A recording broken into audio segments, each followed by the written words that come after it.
Well, you and I were chatting about the persecuted church earlier in the program, and I mentioned that you're doing work in Syria. What are you doing in Syria?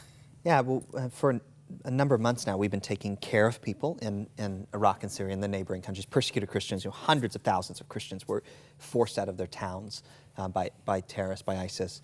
But now we're actually working on evacuating the most needy ones. So we were for a while pretty hesitant about that because the church, their position was to stay. But now the church is coming to us and they're saying there's some really vulnerable people that need to leave. And so we are deploying several $1 million of funding to actually safely and legally evacuate Christians and help them restart their lives. The problem is, Cheryl, very, very few countries will take these people. But Canada is an exception. I mean, this is a wonderful, beautiful country that has a private sponsorship program. So we're working with churches all across the country, and we're paying for it. We're happy to pay for it if they'll take these families in and help them start Awesome, their because the lives. money's the piece. I know I have friends who want to sponsor, but it's always the money that's a little scary. So it's so great that you're doing that. And Crossroads Relief and Development has been supporting your work as well. People who've given to Syrian refugees are helping with that.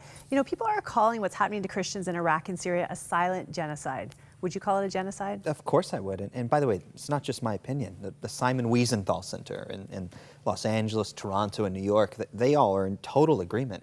The greatest Jewish advocacy group for genocide, whether it's the Holocaust or modern times, has said this is a genocide against Christians. So, the fact is, and no one, by the way, would disagree with this, that ISIS aims to eliminate Christianity from the Middle East. They wouldn't disagree with it. No. From the planet, actually, if they had their way, right? They would. And so as the body of Christ, and by the way, as Muslims that are against this terrorism, as people of all religions and faiths and politics, now is the time for us to stand up and to speak up and to help those that are in need.